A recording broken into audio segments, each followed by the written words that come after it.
If you want an adventure, you could climb a mountain! Or ride dune buggies through the desert! Or you could just head to your neighborhood Zaxby's. Introducing the Smokehouse Cheddar Barbecue and Southwest Chipotle Filet Sandwich Meals. They're brand new and they'll take your taste buds to wild and exciting new places. Both feature our famous hand-breaded chicken, and they're both available for a limited time. Only at your neighborhood Zaxby's.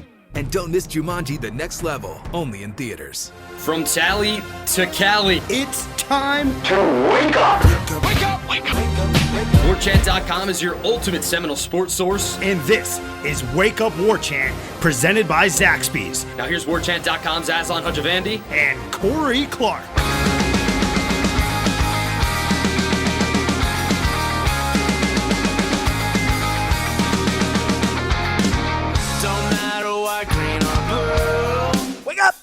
What up, everybody? It is Wake Up Warchant presented by Zaxby's. I'm Aslan Hajavandi. He is Corey Clark. We work for Warchant.com. That great 50% off promo for an annual membership for new subscribers still going on. It's FSU New Era. Use it. Become part of the tribe. It's the ultimate Seminole sports source. It's Warchant.com. Again, 50% off an annual membership. FSU New Era. Also, rate, review, subscribe to the podcast. Get you some Zaxby's.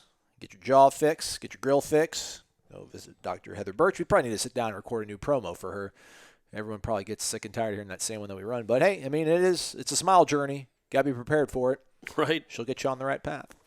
I haven't had Zaxby's this week. That will change here momentarily as I'll have lunch. Well, not momentarily as we record this on a Tuesday, but Wednesday. I feel like it's a good time to get the week. You know, it's a midway point. It's kind of put up or shut up time for the week. So it's like either start eating well, like a king, treat myself, indulge in the finer things. So I'm gonna give the Southwest Chipotle Filet Sandwich a chance again. Okay, man. All right. I'm gonna veer off the barbecue cheddar sandwich. It's so good. But yeah. What about you? Want to come? Should we have a lunch? I feel like we need to reconnect a little bit. You know, I wouldn't mind having lunch. I'll do the chicken. You know, I'm going to do the chicken fingers, though, obviously. I'm not going to go. No salad? No, I don't think no. Extra egg? I wanted to see what they would say when you're like, extra egg. No, I wear that. I eat that too much. Okay. I need to go back to the chicken fingers. Old Reliable. Not that I don't like the salad. It's great. But sometimes you want to eat less healthy. Okay. You know, chicken fingers are awesome. Yeah. Some awesome. Sauce. It's Zaxby's. It's indescribably good, although I spend a whole bunch of time trying to describe how good it is. It is indescribably good. Plenty to talk about on the program. We did take the day off yesterday, which we alerted you folks. Some people tweeted saying what's going on. But we'll be here today. We'll be here tomorrow as well. It's Renegade Express tomorrow. We'll take Friday off because it's Friday and there's not a game. But we were back on the beat yesterday, Corey, or Tuesday as we talk, as you're listening to this, folks. It was yesterday. Back on the beat, interviewing players, interviewing coaches. Yeah, got both coordinators, got like 7 or 8 players. Good Lord. Yeah. I mean, is too much of anything too much for you, Corey? No, I liked it. We needed all that. We had more people there than anyone. Warchant did, so we were able to cover all the bases and get everyone. Yeah, we're in that cover. We were in a cover 4. You're right. Yeah, that's how we roll. So real quick, I want to talk about this. A couple folks tweeting nice things at me. Aslan, love the last question with Briles. Love his answer. I like the question you asked Coach K or Coach KB about the job. LOL. That was a great answer. It comes from Edlin Regis and Greg Martin, I think, on Twitter. Shout out, gentlemen. Thank you. And this is just like a very self-serving segment, and then Corey can talk and do most of his stuff, which everybody's here for. Right, sure. So they like the fact at the end of the interview, which I'll play it right now. Would you have interest in being the head coach here? No. I mean, yeah, of course. My goodness, you kidding me? Yeah, it's a top 10 job in the country. And you got great leadership and administrative people here. So, absolutely. But right now, I'm trying to get through this practice and get to the next one. And I don't know, I think part of me keeps forgetting that we might actually talk to them again because they're in a bowl game. I keep forgetting they actually made a bowl this year. It's crazy. Because I'm like, as it's winding down, just what terrible Q&A. No one was asking him anything. He almost left after 2.5 minutes. And I'm just asking him stuff that doesn't even make sense. Thankfully, it kind of keeps going. You come and save the day and ask a question, keep things going. And I'm not trying to waste a guy's time, but he's a coordinator, man. We can't sit and talk to him for 3 minutes. People need to get better at their jobs. And then as we're winding down, I'm just like, dude, I should just do it. I want to start getting this whole thing. Just do it. She's a cute girl at the gym. Just do it. Ask her. Right. Just do it. You only live once, right? YOLO. I was like, hey, would you want the job? And then people are like, yeah, we like the question. Everyone likes the answer. No one likes the question. Everyone likes his response. Sure. Because had I asked him what I asked him in the exact same tone, verbatim, everything, and he would have been like, are you serious? What kind of question is that? I'm here trying to prepare my guys for a really big game, and you're asking me about stuff that's out of my control. Like, what kind of question is that? He could have answered it negatively in 3 different dozen ways, right? Absolutely. It would have been funny if he'd be like, hey, no, I don't want the job. They just fired the last guy after 21 games. Right. Who wants to work here? Yeah. But if you would have said something along the lines of just, what a ridiculous question. Like, are you serious? I'm not answering stupid questions today. If he could have said anything, all right? And then everyone would be like, what a horrible question. Why would you ask him that? I hate Aslan. You're the worst. Everybody would have totally piled on. Right. And those people are results-oriented and not process-oriented. Yeah, but I'm more process-oriented. I'm telling you, these guys that tweeted at me, they liked it. They liked it. Yeah, but you're right. They liked the answer. They would, if he would have gotten mad, that would have made him uncomfortable, and he would have shown not have liked the question. They would hate it. Like, dude, this is why everybody hates the media. This is why nobody likes you guys, no one respects you. Blah blah blah blah blah. So it's just a funny thing because, again, the last time we had a show, people were upset that we didn't ask Odell about the defense after the Alabama State game. So yeah, we're out there sometimes. I don't ever want to make this like a trial. I kind of wanted to be a lawyer in a different lifetime. So maybe this is me sort of like being a lawyer because sometimes I like to ask these guys questions to make them uncomfortable. And I think it's totally fair. I think a lot of people want to get along with everybody, be well-liked, which is cool. I don't really care. I'm probably not well-liked. I'm used to it, so it doesn't keep me up at night. It doesn't bother me. But literally, as it's winding down, he's getting ready to walk away. I'm like, let me just ask him. I'm like, he might not like it, but whatever. I think it's a fair question. Let's get his thoughts on it. I think the way he answered it was really cool because he could have tried to be all like, oh, right. That's a really tough question. I'm not worried about them. Just focus on things, but just for him to kind of let loose and like, oh, yeah, okay, yeah, let me do it. I would do it. What did I tell you after you were done? Tell the people what I told you should have done. Corey, in his infinite wisdom, suggested that I go over to Harlan Barnett and ask him the same question. I think the answer might have been a little bit more. I actually would have paid money to see that answer just to see how it went. Yeah, man, I thought the Briles, the way he answered it, saying it's one of the top 10 jobs. What? Of course. What, are you kidding? Yeah, absolutely. Again, I think Florida State fans, and rightfully so, it's been 3 years of misery. Kind of wonder where their place is in the national footing, in the landscape. And Kendall Briles, who's been doing it for a pretty good while, he's been with some good programs, certainly in a big conference, and knows football. It's always good to get that positive reinforcement that, oh, yeah, forget what other people might think. This is a really good job. It is a really, really appealing job.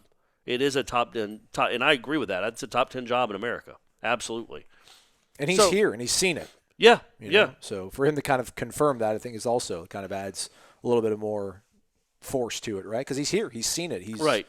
He's and also there's I mean, I can't imagine there's any chance at all he's in the running to be the head coach here. To me, I don't know. That would make right now on November, what are we, 19th, 20th? Yeah. That would make November 20th. That would make about as much sense as Odell, Kendall. I mean, I just think there are better people out there, or better candidates, more I don't know, more proven, I guess, in this role candidates than Kendall Briles and Odell Haggins. So I would figure if they're going to hire somebody off of staff, they would hire the guy that's the current interim head coach. But either way, it's definitely something he wants to do in a few years. You know what I mean? What is he, 33? 32? Sorry. Look it up, Aslan. Look up how old Kendall Briles is. It's definitely in his career arc is that he wants to be a head coach. 37. Oh, all right. He just turned 37, November 10th. Yeah. No, happy birthday, KB. We're contemporaries. Happy birthday, KB. Well, I thought there was some guy that posted this like 4 or 5 graph post 3 months ago, very not condescending, but passive aggressive, just about how come you guys keep talking about Kendall leaving? Like, why would he leave after 1 or 2 years? Why would he not want to stay here and set something up and something special? Well, he interviewed for the job at Texas State before he came here. And by the way he answered that question, he obviously aspires to be a head coach. He's on a ladder, man. He's on a ladder. He's on a nice rung at Florida State as the OC. But he's on a ladder, and this isn't the top of it. Right. You know, he wants to keep climbing. Most of these guys do. So most of the guys on this current staff kind of hitch their wagon to a guy who's, frankly, fell off the ladder. But Kendall's still on it. His name is still in good standing. he could go get a job tomorrow at X number of places. And it's going to be interesting who the next head coach is, what they do with Kendall. I mean, obviously, I think it depends on if it's an offensive guy or a defensive guy. But, I think Kendall certainly has a chance to be here next year. But I'd say it's 40% chance? 30% chance? Most people don't want to inherit a coordinator. They want to bring in their own. So I don't know. I don't know where Kendall will be in 3 weeks. I think he's viewed, though, as probably one of the top 10 or 15 play callers maybe in the nation. So it's a good thing. It's like Odell, you're inheriting good furniture in the house you bought. Good bones in the house, also nice furniture. Yeah, it's just if it's somebody like, any name like guy. a Matt Campbell guy would probably be like, hey, man, I got my system. I got my people. Right. Or maybe not. Maybe he's a big fan of Kendall Briles and thinks he can do a good job, and it's a similar system, and maybe his current OC is going to be the head coach at Iowa State or whatever happens, so he can't bring somebody with him. So there's all these avenues where Kendall could stay.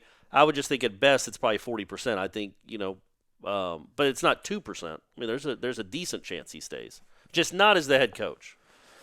I was thinking I should have probably asked him, like, would you ask your agent to get you an interview? I'm trying to, that's kind of what I was trying to spit up, and I was like, good, would you want a job? But again, just funny. His reaction was good. Again, if it was a negative reaction, if he would have been offended by it, it would have been hilarious just to see the absolute anger from the fan base. Like, what are you doing? Asking, like, I don't know why they get so upset. Like when they see a coach uncomfortable. It's like any fan base. I was looking at stuff about Muschamp because of that whole news story the other day about apparently South Carolina's athletic director was allegedly spoke to people at Florida State about how they handled the buyout Willie Taggart because there's rumblings they might go ahead in South Carolina and Columbia and try to buy out Will Muschamp this less than 12 months after they signed him to a one-year extension. Would you take him as your DC? I guess, right? I mean, I don't think the bloom has fallen off that rose too badly, at least when it comes to that aspect of things. If Odell's your head coach, Muschamp's the DC, Briles is the OC. I like it. It's not a bad staff, right? But stop pushing the narrative, bro. People still think that the show on Monday was a commercial for Odell. They couldn't. No, All I did was say how there's more people. There's definitely more people out there. Maybe they reacted in the first 20 minutes of the show instead of minute 47. Yeah. But there was a couple like, I know you guys are trying to make it sound like you're not pushing for him, but it still sounded like a Odell promo. Well, number one, who cares if we were? I'm not. If you've read anything I've written, and if you listen to headlines, I've made plenty of arguments as to why I would go in a different direction. And it's all been with the qualifier that how he does at Florida, which it shouldn't be the case. But, I mean, if he goes and beats Florida, you can't ignore it. No. You can't cover your eyes and say I didn't see it. No. That would be incredible with this team and how they play against good teams, good opponents. If they don't melt, they actually hang in there and win a game on the road against a team like that, good grief. You can't ignore it. But that still doesn't mean he's your number one candidate. I just think it makes him more viable if you miss on a few. Absolutely. But if you do miss on a few, and I don't know how far along the list you get to where Odell's in there, even with or without a win over Florida. Certainly a win would help, because how do you sell it to your fan base? You got a position coach that just got blown out on the road, 4-1 Dell. That you're gonna that doesn't roll off the tongue as much. How are you gonna sell that to the fan base? But if you get to like playing D or E, and how do you differentiate between like we've talked about, a group of 5 coach, a Power 5 assistant, or a guy that's been here for 26 years and has been the interim head coach twice, and went 5-0?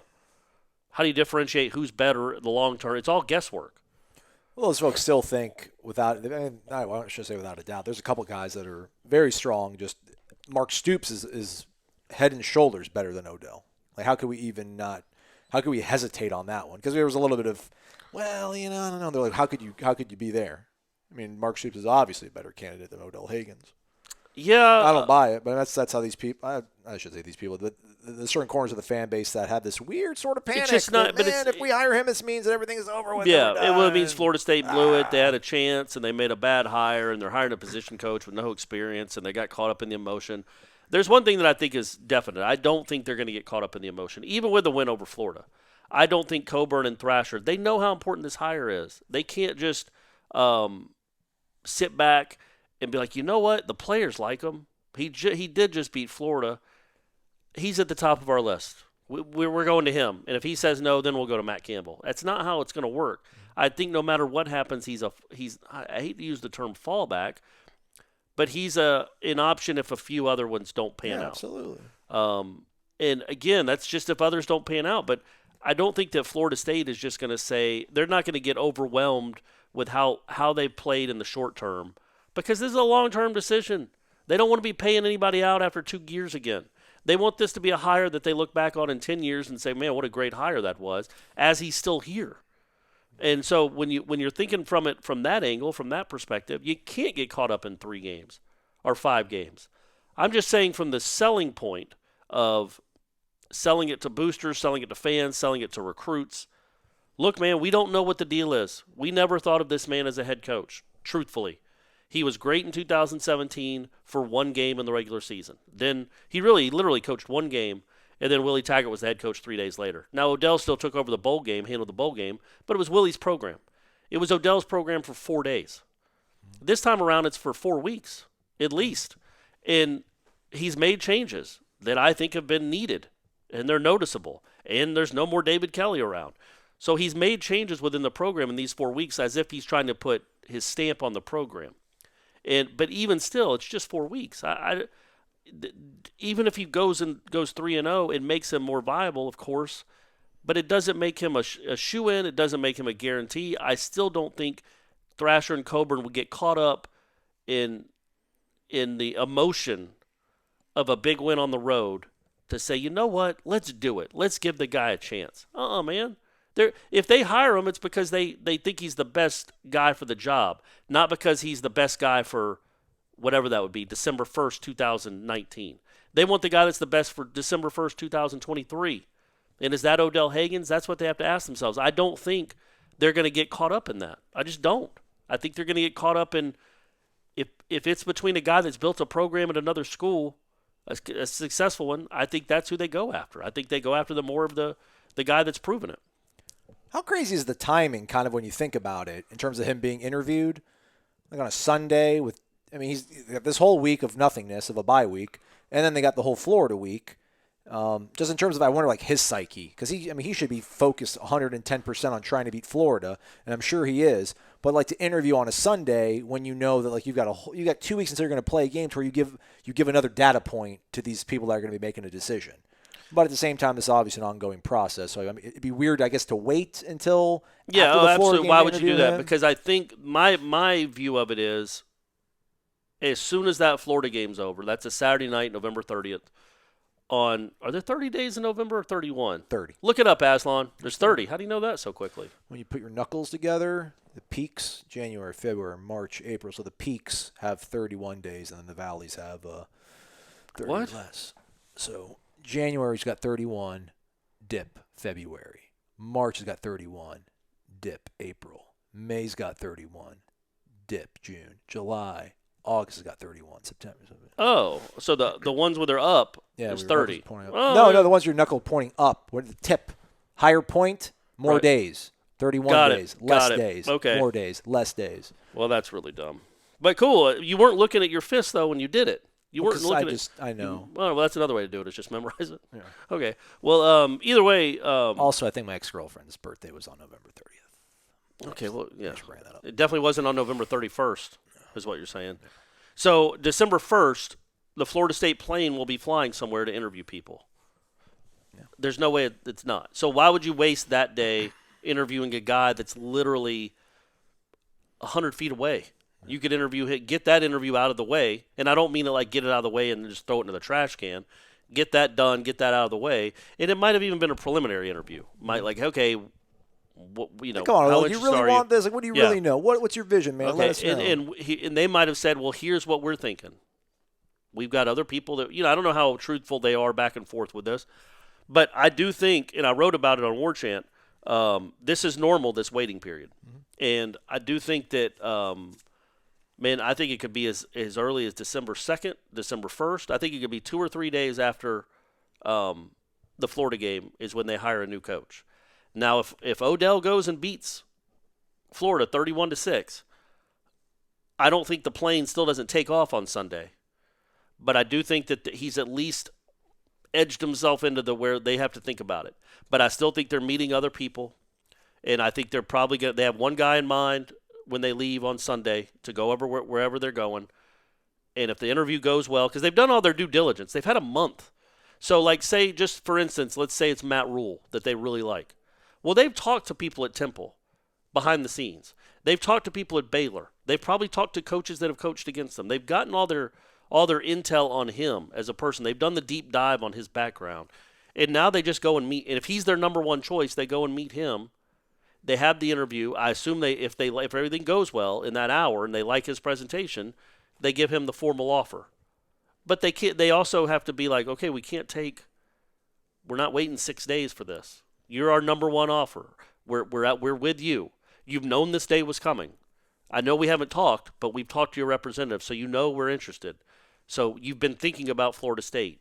I would give them 48 hours and be like, we got to know. 24, 48 hours, we got to know. Otherwise, we got to move on. But you're our number one choice. And I think that's how quickly it'll move. Because when you look at these timelines of these coaching hires, nobody has ever hired until late November. Never. And the only reason we thought this one might be different was because Stoops was out there dangling, not coaching. And so that's why we thought this one might be a little quicker. But otherwise, you're hiring a coach who's still coaching, and they're not gonna accept the job while they still got 2 games to coach this year. That never happens. Well, let me kind of ask you this. This dovetails kind of nicely into what I was kind of thinking here. David Coburn, when he was asked about it that Monday after they fired Willie, I think didn't he not say they hope to have somebody in place by the end of the month? Yeah, I mean, I don't know that he was thinking like, okay, when do we play Florida? Is that November 30th or is that usually by the end of November the season's over. You know what I mean? Like they've played Florida, so he might not have realized that it was November 30th that they played. Last day of the month. He might not know the Knuckles thing, right? So he might have thought November 31st was coming up. Okay. So there's a lot of reasons why he'd have said that, but yeah, I think he meant maybe in the back of his mind or maybe in the front of his mind he was thinking, well, we're gonna have Stoops here, and that'll be in a matter of 10 days or so. Yeah. But once that fell through, no, I think now it's definitely the end of the season is more of what was meant by that. I think. I mean, I guess you could hire someone in the next week. It would just be weird. It never happens. Unprecedented. Yeah, really. I mean, I looked it up. I went back and looked at some high-profile coaching changes in the last decade or so, from Florida to Texas to LSU. The earliest anybody's been hired was November 26th. And that was, remember LSU, and I've forgotten this, they fired Miles in September. Yeah, like after they lost to LSU. Well, they are LSU. Oh, I'm sorry, we lost to Auburn. Yeah. So that was 2 months of not knowing. And so, yeah, and they hired their trying interim. To get Jimbo. They're trying to get Herman. Yeah. And then they settled for Orgeron, settled in quotes. And then, I think Tom Herman at Texas was hired November 26th. That was like a week after that season ended. But, yeah, most are hired late November. All are hired either late November or early December. And there's always a wait, usually. I mean, there's always a wait when it's an in-season coaching change. There's always a wait. Nobody gets hired within a week. So I guess it's kind of silly to ask, would it be rude to Odell if they did, announce a hire next week? But it probably won't be, because to your point is that the market for Florida State now are active coaches who are coaching teams, and they're not going to accept a job. No, not with their last game of the season. Why would you do that? I would think most coaches are adamant with their people, with their reps. I don't even want to talk to anyone until my season is over. So you can tell me that somebody wants to meet with me, and that's fine, but I'm not going to talk about it. I'm going to try not to think about it until my season is over. Because, again, you're always worried that it's going to leak out. And you don't want your administrators, you don't want your players to know that you're meeting and talking about another job. Jimbo every year, 3 years in a row. But I don't know that he ever met with them. You know what I mean? He doesn't have to meet with them. Matt Rule doesn't have to meet with Coburn and them. I mean, he just has to. They got to talk to his agent. I think Matt Rule isn't Jimbo. I think Matt Rule would have to. That's an actual interview. Like, you sit down and we discuss this. Yeah, talk to you. I don't think it's a Jimbo like, oh, you've won 29 straight games and a national championship. Come on. Yeah, I don't think it's like that. I think can't Skype him. You don't think? You could probably. Yeah. Why don't they do that? By the way. I think it's still something about meeting them in person and showing that love. Flesh, yeah, I guess. Eye to eye. Mano a mano. So I don't think anything's going to happen at this point. When Stoops went away, there was really no chance anything was going to happen until after the Florida game. So, and remember the Florida game was nuts. Well, I guess that was 2 seasons ago because they had another game after that. But Jimbo wanted to coach that last game against Louisa Monroe. Thrasher kicked him out on Friday. By, I think, Tuesday, Taggart had been hired. Like, that's how quick that window was. Yeah. That's how quick these things go, man. Taggart was their first choice. They offered him the job. He said, yes, let's go. And I think that's how it'll be here. I don't expect Florida State to be turned down a lot by the coaches that they'll be going after. They could be turned down by, Saban and, Urban Meyer and Bob Stoops, but they're not going to be turned down by Mark Stoops. No. What do you think about old Mark Stoops? Well, here's the thing. If they hire him, I'm going to have to sit here. We're going to have to sit here for 4 months and talk about, when you really think about it, he won 10 games in the SEC in Kentucky. Yeah, but I'm done with that, right? Like I had a in my head, I had a vision of how Taggart was going to go, and I went through all that. Like, man, yeah, don't judge it by the record. Mm-hmm. Don't judge the context matters. He did turn those programs around, right? And I did believe that. That wasn't pandering. I really was like, man, if you can turn around Western Kentucky after they've lost 20 straight games, and you're going to a bowl 2 years later, that's really impressive. And South Florida was a straight up bonfire before he got there, and then he turned them into a 10-win team. So I'm like, yeah, man, he's got the goods. I don't care about his overall record. He's shown he can. I was wrong. So in the offseason, I'm going to say it all. You're going to get tired of me saying it, how much that we don't know. We don't know how this is going to take. We don't know. We just don't. We can have opinions, but the people that make up their minds one way or the other have no idea what they're talking about. You have no idea how Mark Stoops, or somebody like Mark Stoops, would do at Florida State. I'll be really upbeat and positive, though, if it's the Mats. If we get one of the Mats, I'll be really positive vibes on the program. I think Campbell is probably. I did a lot of reading on those two guys last night, and I think Campbell is probably my leader in the clubhouse. Okay. They've beaten some really good. I mean, they lost to Oklahoma by a point, and then went and beat Texas. Yeah. Like, think about that. Yeah. But at Iowa State, what are you doing even competing with those guys? And not only did you almost beat Oklahoma after being down a lot at halftime and coming back and almost winning that game, and then you went and beat Texas the next week. That's just really in 2 different styles of games. It's just it's really impressive. And it wasn't the first. I mean, I think they beat Oklahoma a couple years ago. They've had some really big wins. They've beaten every team in the Big 12. And again, you're going to look at that record and say, was 7-5 at Iowa State? 8-4. His record's barely 500 but it's like you got to know context, man. It's Ames, Iowa. They don't win anything. It's a challenge to anyone listening to this show. I want you in your head. If you're a big time college football fan, I'm gonna ask Aslan the same thing. Tell me 3 players in Iowa State football history. Oh man, a kid Atif Austin because he's from Tarpon Springs, which is my whatever works. Seneca Wallace. Okay. Cody Kempt, was that their quarterback 2-3 years ago? I don't know. I was thinking of Troy Davis. Do you remember that name? I think he played in the Warwick Dunn days and would run for like 2,000 yards. I think his name was Troy Davis. Okay. I think he was an Iowa State guy. I can't name one guy on their team right now. I can't. I think they have a quarterback named Purdy, and I just say it. You have Purdy Mouth. Right. It's a funny name. Yeah. Kids don't repeat that. That's gross. It's a homage to Deliverance. A great film. And kids, if you haven't seen that, go see that. It's a good date movie. But yeah, it's Iowa State. What's he supposed to do at Iowa State? Like, what he's done at Iowa State is really remarkable. And the reason that I really got because I was doing my research on on all those other coaching hires, and his name was really bandied about pretty heavily at Ohio State before they hired Urban. Yeah, well, because he's an Ohio guy. Yeah, there's a couple. Maybe not before he hired Urban. After Urban left, right? And they did before they hired the Day, who was on staff, right? Yeah. Matt Campbell was a guy that was a name that was floated out there. His name has also been floated out in NFL jobs. Mm-hmm. To me, man, it's like a recruit. When you see it's not so much the star by their name, although they usually are parallel. It's the people that are recruiting them. If Alabama, Georgia, and Clemson are recruiting a kid, he's a good. You want him. Mm-hmm. It doesn't matter what his star is. Now, normally a star is usually a 4 or a 5, but still, that's. And if this guy's name is being, and I don't think it's names like his agent just floats it out every there. I think there's genuine interest in this guy all over the country and in the next level. that to me tells you, okay, he's an up-and-comer, and he'd be a really good get. And why in the world, unless he thinks he's going to be in the NFL next year, why in the world would you say no to Florida State?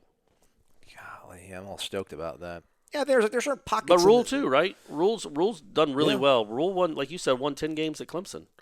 Or 10 games at Temple, twice. Back to back. Yeah, and he was the Jets apparently interviewed him and didn't want to give him, again, personnel control, so they hired Adam Gase.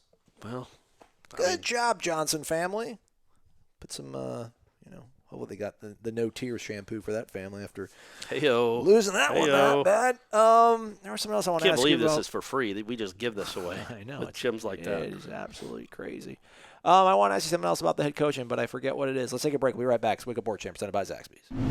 At Birch Orthodontics, they know what a difference a beautiful and healthy smile can make in your life. They take the time to get to know you and perform a thorough exam so that they can make an individualized treatment plan just for you or your child. They use the latest technology in a warm and comfortable environment. So whether you are interested in traditional metal or clear braces or clear aligners, they can give you the smile you deserve. They know investing in your smile means investing in your future. And at Birch Orthodontics, they are honored to be a part of your smile journey. Serving Tallahassee for 16 years and supporting the Noles since forever. Check them out at birchorthodontics.com. BURCH orthodontics.com. Welcome back. It's Wake Up Warchant, presented by Zaxby's. I'm Aslan. He is Corey. Leave your questions on the Tribal Council, warchant.com. We'll do the Renegade Express tomorrow. So what is more impressive to you, like the 8 wins at Iowa State or 10 wins in Lexington, Kentucky? Probably the 8 at Iowa State because of he beat some. Didn't he beat I think he beat 2 top 5 teams in back to back. Like he beat TCU and a really good TCU team, and then beat Oklahoma that year too. I just know that Kentucky team was it last year? Yeah, they won 10 games last year. He's done a nice job there. Don't get me wrong, but it was the SEC East, and I know people might roll their eyes, but the SEC East was not great last year. He did beat a good Florida team. That Florida team turned out to be good, and he beat them on the road. Kind of got run over by Georgia. Who are their other losses? We don't look it up. But anyway, yeah, so in this year, they're 500 again at Kentucky? Something like that. He's established himself a program. It hasn't taken the next step. I don't know that you can take the next step at Kentucky. I just don't. It's such not a football school, and it's surrounded by football schools. It's really hard to win big there. I don't think it's hard to win. It's not hard to make bowls, but it's hard to win big there. So him getting a 10-win season is nice, a good feather in his cap, and he's been here, and he had success here. And I think that your defense gets better almost immediately. What he did in 2010 was pretty impressive here. And then by 11 and 12, he had one of the best defenses in the country. He was the architect. He had a lot of good groceries to work with, but he was the architect of what ended up being that 2013 defense. He coached all those guys. That 2012 defense was really good. I think we just forget that because of how it ended against Florida. Right. But it was a really good defense. It was the strength of that team, I thought. Same with 11. Like, it kept them in the game. So, yeah, man, I like Stoops. I like Mark Stoops. I know he knows what he's doing. He has not fallen all over himself in Kentucky. He's done a nice job, a serviceable job. It's like, to me, I always want to make the comparison to Leonard Hamilton being a basketball coach at a football school. I think if Leonard Hamilton was hired at, say, North Carolina, how do you think he would do there? Ooh, Hammond, North Carolina? I don't know. I think part of him thrives on being in this environment, like being under the radar. Well, he loves these type of situations as opposed to a North Carolina. But I think he would win at North Carolina because people win at North Carolina, and he would be a good recruit. But I don't know for sure. I don't know if I can see Mark Stoops turning this thing around quickly. I think Leonard Hamilton. What I say is Leonard Hamilton's turned Florida State into a perennial tournament team for the most part. 7 of the last 10 years, or whatever it's been, 11. Mark Stoops has turned Kentucky into a perennial bowl team. I think Leonard Hamilton has had higher moments. I also think it's probably easier to build a basketball program because you're only recruiting 5 guys a year as opposed to 25, and they can't all go to Kentucky and Duke. So he's done really well. he's been better at Florida State than Mark Stoops has been at Kentucky, but I don't think it's by a ton of degrees. I think if you win consistently at Kentucky, and I mean win by getting to bowls, because the expectations are different, I think that's a good sign. I think that means you could go win somewhere else. I think you could go win big. Just because you can't win big at Kentucky, like I guess that was the point I never got to. Just because Florida State hasn't really won big in basketball under Hamilton. Mm-hmm. They've won. They've made it to Elite Eight, but they haven't won a national championship. Just because he hasn't won a national championship at Florida State doesn't mean he can't win a national championship if he was at another place. If he was at Kansas or Kentucky or North Carolina or one of these blue bloods. Same with Mark Stoops. Just because he hasn't won an SEC championship at Kentucky doesn't mean he can't win an ACC championship at Florida State. Right? Yeah, no, I follow Same thing you. with Campbell, right? He hasn't sniffed a Big 12 championship. But he's at Iowa State. You don't expect him to. But, right. yeah, in 17, they beat Oklahoma on October 7th in Norman. Baker Mayfield's Oklahoma, right? Correct. And then 3 weeks later, defeated TCU in Ames 14-7. They won a game. They beat Oklahoma 38-31, and they beat TCU 14-7. And again, there's that cool stat about the fact that they're the only program in the last 3 years in FBS or Power 5 that has not lost a game by more than 2 scores. So his teams are always in the thick of things. My thing with Mark Stoops, and this is why I'm intrigued by guys like Matt Campbell and Matt Rule, I think when you hire them, you're getting the whole package. I think Mark Stoops is the same thing as Willie Taggart. I think he's the same thing as Odell Haggins. I think it'd be the same thing if like Kendall Briles got promoted to be the head coach. I still think you need to surround them with elite coordinators if you want to win a national title. I think Matt Campbell could probably, at the right program with his guys, could probably get something going really good. Same thing with Matt Rule. I don't think you need to flank Matt Rule with $1.4 million coordinators. I don't think you need to do that with Matt Campbell.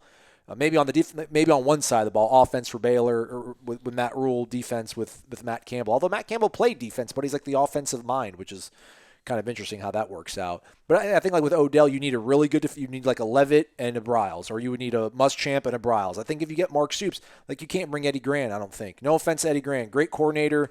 Did a good job here at Florida State helping stock the cupboard for what happened in 2013. Well, no, because when you look at Kentucky's offenses in the recent years, it's not good. I mean, they're okay. Yeah. But I mean, I know they're always getting their quarterbacks injured, but their offense hasn't been anything where you'd be like, whoever's running that offense needs to be in Tallahassee running this offense. So yeah, you're right. You don't bring Eddie Grant. I think, and again, we're not stumping for anyone. We're just talking about candidates. Yeah. I don't necessarily think that he would. I don't think that he would say, you know what? I think a coordinator at Kentucky is different than a coordinator at Florida State. You can maybe, I don't know if you can spend more, but you can certainly attract better coaching talent when you're the offensive coordinator at Florida State, right? I think it becomes a much more appealing job. Okay, that's the thing too, right? It seems like this program has taken that sort of next step to where even with these names that we hear that are a bit underwhelming, if you want to throw Odell in there, if you want to throw Mark Stoops in there, like if you surround Mark Stoops, if you give him a really good offensive coordinator, it'll probably be okay. Now, I'm not saying it's going to be ACC championships, but you think like, you'll probably be in that 9 to 11 win window every 2 years maybe, as opposed to what he's doing at Kentucky, winning 10 games 1 year and then probably won't sniff double digits for another 3 or 4 years. Like we win national titles again, we don't really know. But yeah, I think. Yeah, but you don't know that with anyone. Matt Campbell, you don't know. No, Matt Rule, you don't know. But there's something about their stories how they feel incomplete. They feel like they're still being written. When you think about guys like Matt Rule and Matt Campbell, at least to me personally, well, like Mark Stoops, I feel he hasn't been a head coach he hasn't been a head coach as long as. I think Campbell's has more head coaching experience than Mark Stoops has, maybe even Matt Rule. But I feel like Matt Rule and Matt Campbell have so much. Their ceiling is so much higher. There's so much to be written in their story. I think Mark Stoops is who he is. Man, he's a really good defensive coordinator who came from a good family, had worked under Jimbo Fisher, probably gave him some really good ideas about how to run a program. But I still ultimately know if he's that kind of guy, that elite guy that's going to win a national championship. But with like Campbell and Rule, it just feels like there's so much left in their story that we haven't seen, that they haven't been put in really fertile, great situations. Not that Mark Stoops has in Lexington either, but there's just something about what they've brought, what they've done to their programs that gives me a little more optimism and faith than what Mark Stoops has done. Yeah, I just think when it's all said and done, now that Stoops is out of the equation, the other Stoops. Yeah, Bob, you're the other one. You're the other Stoops, man. How's it feel? You're the guy that had to glom onto the XFL to get a job. I just think no matter who is hired, we're just not going to know. We don't know. We don't know how they're going to be because Florida State's different. I know, but I'll be excited, man. I'll be sure, really excited. But that wears off. Rule. That wears off after 3 games. Absolutely. In the off season, it'll excite you. But this boosters, they need to sell season tickets. Mark Stoops ain't selling season tickets. I think Matt Campbell and Matt Rule would. Maybe I'm wrong. Maybe. Yeah, maybe. I don't know. I don't know if that's the case. I don't know how much that resonates with Florida State fans. I think getting an up-and-coming coach would help sell that. You can market it. I mean, look how they marketed Willie. Tony Dungy giving you great quotes. Jim Harbaugh giving you great quotes. I definitely think that would probably sell more than Mark Stoops. But what if Mark Stoops goes 10-2 his first year? That sells itself. Yeah. And that's really what it comes down to. You think about all these guys that you want the names, the splashy names. No one's names. going 10 wins, though, Corey, in year one. That's the problem, too, right? No one's going to win 10. You wouldn't think. I mean, I guess it's possible, but you wouldn't think. No. But when you look at the seasons ahead, you want a guy that can recruit. You'd like a guy who could get into a living room and sway people. But man, the main thing that's going to sway them is the football field. We've seen that up close, and so you've got to get somebody that gets this thing to where you're not fighting for bowl eligibility in the second last week of the season. You're already bowl eligible in October, for heaven forbid. And if Mark Stoops can do that. Man, this place is going to recruit itself, man. It just is. And you look at what happened to Florida. That guy would never be confused with an incredible recruiter. But gosh darn if he didn't get them to what in his first year. And then in his second year, they're in the top 10 again. Yeah. So when you do it on the field, when you know what you're doing on the field and you get good coaches and you coach well and you win games, man, the recruiting will end up taking care of itself. And, I don't know if Florida fans were all fired up about Dan Mullen. I know they wanted a lot of them wanted Chip Kelly and a lot of them wanted Scott Frost. And they ended up on their third choice, essentially, in Dan Mullen, and now he's whatever he is, 21. What is he, 21-4? Yeah. 21-5? I mean, and he was a sexier name than Mark Stoops because he had been there. Yeah. And he had been at Florida when they won their national championship, and he was kind of the architect of that offense, we all thought. So that was a little better name. But what he did at Mississippi State wasn't so incredible that you're like, oh, man, you got to get this guy. I know he got him ranked to number 1 in the country. I also know that same season they lost to Georgia Tech in the Orange Bowl. They did. So it was an okay season. What he did was impressive. Was it any more impressive than getting the 10 wins at Kentucky? I mean, 10 wins at Mississippi State, 10 wins at Kentucky. Same thing, right? Yeah, you're in the West, brother. I mean, did they beat any of the good teams in the the West? They beat LSU and Auburn in 14. Auburn wasn't any good. That's the whole point. Both those teams end up with 5 losses. So we're having the argument from 5 years ago. They didn't beat anybody good, it turns out. They beat some decent teams, but not anybody good. So my point was Florida fans weren't jacked and excited. Damn, Mullen's coming? What? Right. I don't know that their season tickets went through the roof, but it's worked out for them. So again, I just think this hire is about who you think has a great vision for your program, whether their last name is Stoops, Campbell, whoever. And you can't worry about making the splash hire because I don't know that there are any. Like I've said, other than the guy at Penn State, I don't know that there are any splash hire guys out there that would automatically, in Stoops obviously, but he doesn't count, that would get people to would have a spike in season tickets of 10,000. I just don't think there's a name out there. I don't think Campbell does it. I don't think Rule does it. I don't think Venables does it. I don't think any of them do it. Go win games. That'll spike your season tickets. I disagree, though. I think that you'll have that week of that honeymoon that's just absolutely bulletproof where everyone starts about like, Matt Campbell, dude, like the freaking I don't know, the Bengals wanted to actually interview him for an NFL job. Matt Rule, the Jets interviewed him, and this coach and that coach and the other coach actually went to Ames last year to go see what Iowa State was doing because they were impressed by what he did. Matt Rule, I think there's so much. That's the thing, and it's going to be spin because if they hire Mark Stoops, we'll sit here and we'll talk about, we're back full circle, what I said about 30 minutes ago. No matter who they hire, we're going to look at the bright side of it. We're going to be like, actually, when you think about this, that, and the other, and you put this into context, and you put this into perspective, and relative to this, that, and the other, it's actually probably going to be a pretty good hire. Because if this happens and they're going to take off, I think there's a lot more, grasping at straws when you're talking about guys like Mark Stoops and Odell than if it were the Mats. Again, I mean, when NFL teams are going after those guys, when Ohio State's going after one of those guys, when Baylor, is locking this guy up for 7 more years and all that kind of stuff, Again, I think it just speaks louder than Yeah, records. but again, I think that my point to then we'll keep restating our points. You can go. No, my point was the same thing. Is that's great. That's fine. You get excited. None of it matters by October. It's what you see on the field. Obviously. That's all. That's all. I mean, but you need some good feeling around this program. Well, they had good feeling 2 years ago when they hired that guy. There couldn't have been more good feeling. I was at that spring game, and so were you. The dude did a lap. It was it was 60,000. There were more people at the spring game than there were at this last home game. I mean, it was incredible, the energy and excitement for Willie Taggart. Yet season tickets didn't go up, and they were an abomination on the field. So I'm not going to get caught up in that nearly as much this time around. You know what I mean? That's just me personally talking. I'm not going to get caught up in the juice and the excitement of the new hire. I just want to see what the new hire can do. Now, we're going to have to fill 8 months. 9 months before we see what he can do. And it's not like it's... Oh, we saw things that we weren't totally comfortable with, but we kind of glossed over it, Sure, I don't think we'll make that mistake again. Exactly. Yeah, for sure. But I also don't think maybe we'll see those things. Maybe. I don't know. Maybe practice will be closed. Well, let's hope not. That's not the case. But yeah, we're going to be in a... I think all Florida State fans, other than Bob Stoops, I think all Florida State, not all, most Florida State fans will be in a very much wait and see.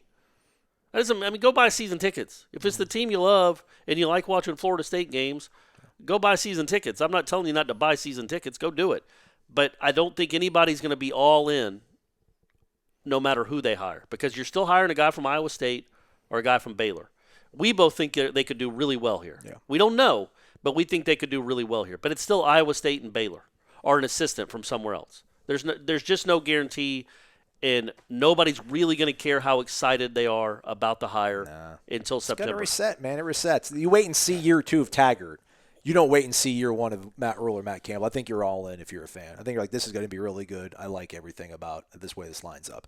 Until they lose. Until they lose 23-3 on opening night. I was going to segue earlier, though, about the things that we saw and maybe overlooked, obviously, to Willie Taggart's tenure. I think there were things that we talked about maybe implicitly on the show that we never seemed to be fully on board with that Willie did, and people would criticize us for those things and say, why does that matter?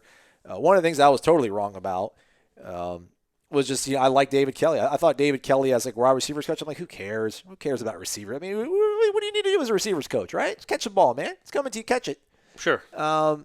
Obviously, receivers were not a very strong point to the 2018 offense. But then again, there was a lot of pre-snap penalties this year as well. Then he was moved, obviously, to an off-field role, despite the fact that he was still one of the counted against the 11 full-time assistants and head coach that you have on an NCAA FBS sort of staff. But over the week, was it Monday or it happened on Monday? The news came down that he had been let go, and Mario Edwards is going to take over as an on-field coach. Which I asked my friend who works at the SEC program and about can he do that? Because the whole thing with David Kelly was you couldn't make him be on-field and then put him off-field. He had to, because of the whole recruiting aspect. Yeah, he had to be there for 2 years, right? So this would have been his last year doing it. But anyhow, I was told that Mario Edwards can. If he's kept on staff next year, he could immediately go back to being it's a coaching regime change, right? So I think that makes it different than the same coach. Yeah, I didn't get the explanation because I was texting him, but he's like, yeah, he can go back to being what he was. So people want to sort of connect dots. Oh, this means that Odell's going to be the guy, or why would you do this now if you didn't have a coach already in mind or something crazy like that? Well, but just that. Sometimes we can't go too into things that we've heard, but. There was some friction between Odell and David Kelly, and I think the timing of it is just it maybe speaks larger to the fact of what they feel their recruiting is going to be like. Recruiting is probably on somewhat of a steady footing, as much steady footing as it can be with an interim coach, and why not get a guy that's going to legitimately actually help you here in the next 2 weeks beat a team that's important to beat. Well, and yeah, it's not like you're firing a receiver, somebody that was actually on the field doing anything. Literally, he would do nothing at practice. Nothing. We saw it firsthand. And that's fine. That wasn't his job. He was the recruiting coordinator. It's not fine. They screwed that thing. They botched that thing up where they coached a man down. So that's not fine. But firing him isn't going to lessen anything you were doing at practice, I guess is my point. Right. But you think about it. David Kelly we talk about one of those guys that hitched his wagon to Taggart. He was probably the closest. He was like his consigliere. He was the closest to Taggart of anyone.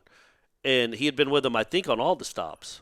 Yep. And so when Taggart gets fired, that's his guy. Taggart's the reason he's at Florida State, just like he was the reason he was at Oregon and all that. Like, Taggart's his guy. He's the recruiting coordinator for Florida State. He's pretty sure he's not going to be here next year, obviously. And he's probably not a big fan of Florida State right now because they just fired one of his best friends after 21 games. How much recruiting do you think was going on? How much coordinating of recruiting do you think was going on? I'm not saying it was a dereliction of duty. I'm sure he was still a professional and still calling kids. Maybe I assume that. Again, I was fine with turning people's phones off. Yeah, right. Yeah, exactly. That. But when your sole job is to recruit at Florida State, not to coach, but to recruit, and you're recruiting to come play for this guy that's your dude, Willie Taggart, who's no longer. But here. that's not the case anymore. Yeah. So how much are you really recruiting? What are you saying? Are you recruiting at all? And if you're talking to these kids, what are you telling them? I just think once they figured out, I think you're right. I think once they figured out, okay, if we got Mario, Odell, Dugans, and the other guys I'm sure are still, Briles, people like that are still doing their recruiting. We don't need the guy that we're not sure what he's saying. Mm-hmm. And I'm not implying that he was saying anything negative. But if you're a human being for a second, I bet David Kelly was working a lot harder the Friday before the Miami game than he was the Sunday after the Miami game. Yeah, fair. That's just life, man. And we can all put ourselves in that position and be like, yeah, what am I going to call Johnny 5-Star and be like, hey, man, we need you up here in Tallahassee. Well, didn't Willie just get fired? Hey, man. Doesn't matter. It's all about family. It's all, it's family. We all we need. Yeah. You listen to Coach Odell? Man, he ain't on board the Odell train. Taggart's his guy, not Odell.